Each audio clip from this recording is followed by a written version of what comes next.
আমি গ্যারান্টি দিয়ে বলতে পারি লুডুসের এই চাটটা খাওয়ার পরে আপনি আর লুডুস রান্না করে খাওয়ার কথাটাই ভুলে যাবেন। প্রথমে আমি এখানে চুলায় গরম পানি করতে দিয়েছিলাম। এই গরম পানিতে 2 প্যাকেট ম্যাগি লুডুস দিয়ে দিলাম। এখন লুডুসটাকে সিদ্ধ হওয়া পর্যন্ত অপেক্ষা করব।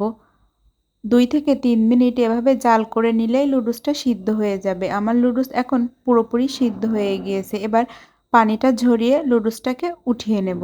এবার চুলায় একটি প্যানে পরিমাণ মতো একটু তেল গরম করে নিয়েছিলাম। এই গরম তেলে আগে থেকে যে লুডুসটা সিদ্ধ করে রেখেছিলাম এই লুডুসটা দিয়ে দেব।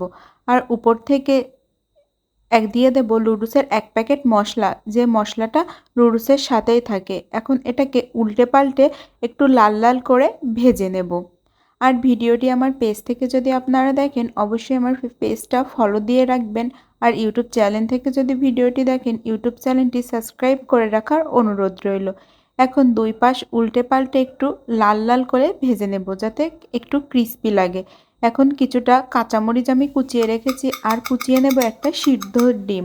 আপনারা এখানে সিদ্ধ ডিম না খেতে চাইলে ডিমটাকে একটু তেল দিয়ে ঝুরি ঝুরি করেও নিতে পারেন, কিন্তু সিদ্ধ ডিম দিলে খেতে সবথেকে বেশি মজা হয়। আমার ডিমটা কাটা হয়ে গিয়েছে। এখন আমি ধনিয়া পাতা, পেঁয়াজ ও শসা কেটে নিয়েছি। সব কিছুকে এখন এই লুডুসের পরে এক এক করে দিয়ে দেব। প্রথমে দিয়ে দিলাম কুচি করা শসা, তারপরে দিয়ে দেব পেঁয়াজ কুচি। এবার দিয়ে দেব আগে থেকে যে ডিমটা কুচি করে রেখেছিলাম এই ডিমটা। তারপরে দিয়ে দেব স্বাদমতো কাঁচামরিচ। মরিচটা আপনারা আপনাদের এখানে টেস্ট বুঝে কম বেশি করে দিয়ে নিতে পারেন। এখন উপর থেকে দিয়ে দিলাম কিছুটা পরিমাণ ধনিয়া পাতা কুচি। এবার এখানে আমি দেব যে লুডুসের আর একটা প্যাকেটের মশলা ছিল, 2 প্যাকেটের 2টা মশলা। এখানে আমি একটা ব্যবহার করেছি আর একটা দিয়েছি লুডুস ভাজার সময়। এবার উপর থেকে একটু লেবুর রস দিয়ে দিলাম আর দেব 2 টেবিল চামচের মতো টমেটো সস।